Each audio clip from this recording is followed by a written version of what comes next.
ఇక Delhi liquor policy కేసులో CBI chargesheet పై rows avenue కోర్టులో విచారణ వాయిదా పడింది.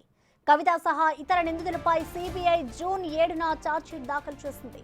ఆ ఛార్జ్షీట్ ను కోర్టు పరిగణలోకి తీసుకుంది. ఈ క్రమంలో ఇవాల్టి విచారణ ప్రాధాన్యం సంతరించుకుంటుందని అంతా భావించారు. అయితే ఛార్జ్షీట్ కాపీలు, అనువాద పత్రాలు నిందితుల తరపు న్యాయవాదులకు అందకపోవడంతో విచారణ మరోసారి వాయిదా పడింది. నిందితుల తరపు న్యాయవాదులకు 2 రోజుల్లో పూర్తి స్థాయి ఛార్జ్షీట్లు, కాపీలు, అనువాద పత్రాలు అందజేయాలని సిబిఐకి రౌస్ అవెన్యూ కోర్టు స్పష్టం చేసింది. ఇక తదుపరి విచారణ ఆగస్టు 28కి వాయిదా పడింది.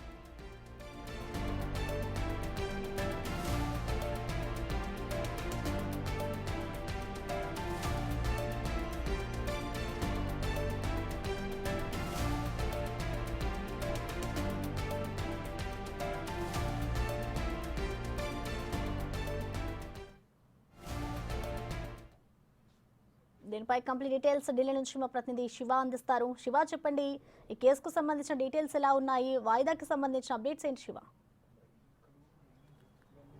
Right Prasanna, Delhi liquor policy CBI కేసుకు సంబంధించి ఛార్జ్ షీట్స్కు సంబంధించి ప్రధానంగా ఈ ఛార్జ్ షీట్లో మొదట ఎవరైతే దీనికి సంబంధించి ఢిల్లీ లిక్కర్ పాలసీ కేసుకు సంబంధించి నిందితులు ఎవరైతే ఉన్నారో మొదటి నుంచి ఈ కేసు మొదలైనప్పటి నుంచి ఛార్జ్షీట్లో నిందితులుగా ఆరోపణలు ఎదుర్కోవడం, ఆ నిందితులకు నోటీసులు ఇవ్వడం, నోటీసులు ఇచ్చిన తర్వాత వారిని విచారించడం, ఇప్పటి వరకు సిబిఐ ఎంతమందిని అయితే విచారించిందో, ఎంతమంది దీంట్లో నిందితులుగా ఉన్నారు, ఎంతమంది ఇప్పుడు అరెస్ట్ అయ్యి బెయిల్పై విడుదలయ్యారు, వారందరికీ సంబంధించి కూడా ఛార్జ్షీట్కి సంబంధించి ఈరోజు విచారణ జరగాల్సి ఉంది. గత విచారణ సందర్భం కూడా ఫేజ్ నెంబర్స్ అనేవి సరిగా లేకపోవడం, ఫేజ్ మెన్షన్స్ అనేవి సరిగా లేకపోవడంతో ఈ రోజుకు వాయిదా వేశారు. మళ్ళీ ఈ రోజు కూడా నిందితులు ఎవరైతే ఉన్నారో నిందితుల తరపు న్యాయవాదులకు ఈ సిబిఐకి సంబంధించిన ఛార్జ్షీట్కు సంబంధించి అనువాద పత్రాలు అందరికీ అందకపోవడంతో దీన్ని మళ్ళీ వాయిదా వేయాలంటూ కూడా కోరిన నేపథ్యంలోనే మళ్ళీ 28వ తేదీకి రౌస్ అవెన్యూ కోర్టు న్యాయమూర్తి కావేరి బవేజా వాయిదా వేశారు. అంటే ఈ అనువాద పత్రాలు ఎందుకు ఇవ్వలేదు అనేది సిబిఐని ప్రశ్నించిన నేపథ్యంలో దీనికి కొంత సమయం కావాలంటూ కూడా సిబిఐ కోరింది. ఈ నేపథ్యంలోనే ఇటు నిందితుల తరపున ఎవరైతే మొదటి నుంచి ఢిల్లీ లిక్కర్ పాలసీ కేసుకు సంబంధించి మొదట అరవింద్ కేజ్రీవాల్ కానీ, మనీష్ సిసోడియా, ఇతర నిందితులు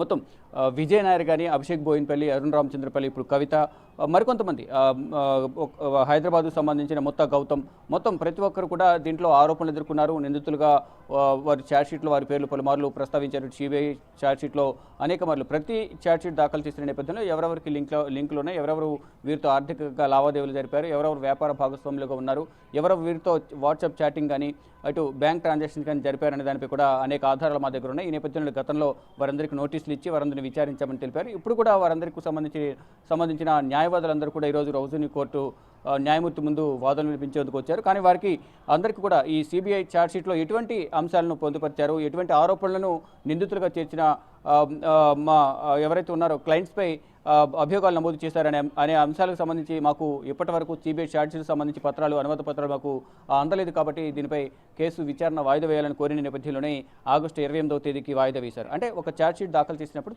దానిలో ఎవరైతే ఆరోపణలు ఎదుర్కొంటున్నారో ఆరోపణలకు సంబంధించి నిందితులు ఎవరైతే ఉన్నారో వారిపై ఆ నిందితుడిపై సిబిఐ ఒక దర్యాప్తు సంస్థ ఎటువంటి అభియోగాలు నమోదు చేసింది, అభియోగాలకు సంబంధించి ఎటువంటి ఆధారాలు ఉన్నాయి అనే దానిపై కూడా ప్రతివాదులుగా ఉన్న న్యాయవాదులు వారు వాదనలు వినిపించాల్సి ఉంటుంది. కాబట్టి ఆ ఛార్జ్షీట్లో ఎటువంటి అంశాలను దాంట్లో మెన్షన్ చేశారు మా క్లయింట్కి వ్యతిరేకంగా అనేది న్యాయవాదులు కోరిన నేపథ్యంలో ఈ అనువాద పత్రాలు ఇచ్చేందుకు సమయం కావాలని కోరారు. దానిలో భాగంగానే మళ్ళా ఛార్జ్షీట్పై విచారణను వాయిదా వేశారు. అంటే జూన్ 7వ తేదీన కవితకు సంబంధించిన ఛార్జ్షీట్ను సిబిఐ దాఖలు చేసింది. సిబిఐ దాఖలు చేసిన తర్వాత జూలై 22న రౌస్ అవెన్యూ కోర్టు న్యాయమూర్తి కావేరి బవేజా ఈ ఛార్జ్షీట్ను పరిగణలోనికి తీసుకుంటున్నట్లు తెలిపారు. తర్వాత దాంట్లో ఎవరెవరైతే నిందితులున్నారు, కవితతో వ్యాపార భాగస్వామ్యాలకు సంబంధించి ఆర్థిక లావాదేవీలు కానీ, కవితతో మాట్లాడిన నిందితులకు సంబంధించి కూడా గతంలోనే విచారించారు. తర్వాత దాంట్లో ఇద్దరికి ముందస్తు బెయిల్ కూడా లభించింది. తర్వాత ఒకరిని మాత్రమే అదుపులో తీసుకుని ప్రజెంట్ జ్యుడిషియల్ కస్టడీ విధించారు. ఇక కవితకు సంబంధించి కూడా సిబిఐ అలాగే ఈడీ కస్టడీ రెండు కూడా కొనసాగుతున్నాయి. 2 కేసులకు సంబంధించి కూడా బెయిల్ పిటిషన్ దాఖలు చేశారు. దాన్ని విచారణ అనేది మళ్ళీ వాయిదా వేసిన నేపథ్యంలో సిబిఐ ఛార్జ్షీట్కి సంబంధించి అంటే ఛార్జ్షీట్ దాఖలు చేయడానికి అనేక అభియోగాలు నమోదు చేసిన వాస్తవాలా కాదా అనేది కూడా ఇటు ఆరోపణలు ఎదుర్కొంటున్న వ్యక్తి నుంచి కూడా అసలు జరిగిందా లేదా, ఈ తప్పు జరిగిందా లేదా, ఏదైతే ఆరోపణలు అభియోగాలు చేస్తుందో సిబిఐ దానికి సంబంధించి కూడా మావాదులు కూడా వినాలని కోరిన నేపథ్యంలోనే ఇటు అందరూ కూడా ప్రతి ఒక్కరు నిందితులు ఎవరైతే ఉన్నారో ఈ ఛార్జ్షీట్లో ఎవరైతే ఆరోపణలు ఎదుర్కొంటున్న వారికి వీరికి వ్యాపార సంబంధాలు ఉన్నాయి అనేది ప్రధానంగా వారు చెప్తున్నారు. దానిలో భాగంగానే ఆర్థిక లావాదేవీలకు సంబంధించి కానీ వారికి ట్రాన్సాక్షన్ సంబంధించి వారి పరిచయాల గురించి మొత్తం అన్ని కూడా వారితో ఉన్న సంబంధాల గురించి కూడా మొత్తం ఈ అభియోగాలు నమోదు చేసి ఛార్జ్షీట్లో అనేక అభియోగాలు నమోదు చేశారు. దానికి సంబంధించి ప్రతి ఒక్క ఆరోపణలు ఎదుర్కొంటున్న నిందితుడి తరపున న్యాయవాదులు ఈరోజు రౌజని కోర్టుకు వచ్చిన నేపథ్యంలో వారికి సిబిఐకి సంబంధించి ఛార్జ్షీట్కి సంబంధించి అనువాద పత్రాలు అందలేదు కాబట్టి విచారణ వాయిదా వేయాలని కోరిన నేపథ్యంలోనే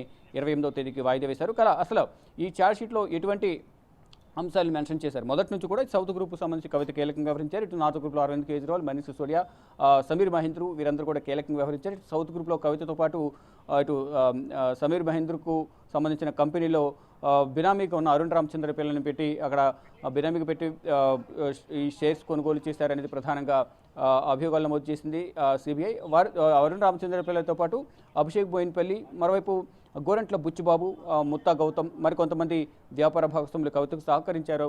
శరత్ చంద్రారెడ్డి కానీ, మాగుంట శ్రీనివాసరెడ్డి, మాగుంట రాఘవరెడ్డి వీరందరూ కూడా కవితకు సహకరించారు. 100 కోట్ల రూపాయల ముడుపులకు సంబంధించి సౌత్ గ్రూప్ నుంచి నార్త్ గ్రూప్కు అరవింద్ కేజ్రీవాల్కి అందించారు. ఆ 100 కోట్ల రూపాయలను గోవా ఎన్నికల్లో వినియోగించారు అనేది సిబిఐ మొదటి నుంచి కూడా ఈ ఢిల్లీ లిక్కర్ పాలసీ సంబంధించిన కేసు మొదలైనప్పటి నుంచి కూడా ఇవే అంశాలను, ఇవే అభియోగాలను రిపీట్ చేస్తూ ఉంది. దీనికి సంబంధించి కానీ ఆధారాలు లేవు అనేది ఎవరైతే ఆరోపణలు ఎదుర్కొని ప్రజెంట్ జ్యుడిషియల్ కస్టడీలో ఉన్న నిందితులు ఎవరైతే ఉన్నారో వారందరూ కూడా ఆరోపణలు ఎదుర్కొంటున్న వారందరూ కూడా చెప్తూ ఉన్నారు. అంటే కేవలం ఆరోపణలు మాత్రమే చేస్తున్నారు. ఎవరో ఏదో నోటి మాట చెప్తే దాన్ని పరిగణనలోకి తీసుకుని మమ్మల్ని అరెస్ట్ చేశారు, ఎటువంటి ఆధారాలు లేవు అనేది ఇప్పుడు సిబిఐ కేసులు కానీ ఈడీ కేసులు కానీ అరెస్ట్ అయిన ఆరోపణలు ఎదుర్కొంటున్న నిందితులు అయితే చెప్తున్నారు. వారందరూ కూడా జ్యుడిషియల్ కస్టడీలో ఉన్నారు. కొంతమందికి బెయిల్ లభించింది. కానీ ఇంకా సిబిఐ కేసు సంబంధించి ఛార్జ్షీట్లో అభియోగాలు నమోదు చేసిన నేపథ్యంలో వారందరి తరపున న్యాయవాదులు కూడా ఈరోజు రౌజని కోర్టుకు వచ్చి విచారణకు వచ్చారు. విచారణకు హాజరయ్యారు. వాదనలు ప్రతివాదనలు వినిపించేందుకు వచ్చినప్పటికీ కూడా వారికి సిబిఐకి సంబంధించిన ఛార్జ్షీట్కి సంబంధించి అనువాద పత్రాలు లభించిన నేపథ్యంలోనే విచారణను 28వ తేదీకి న్యాయమూర్తి కావేరి బవేజా వాయిదా వేశారు. ప్రసాద్.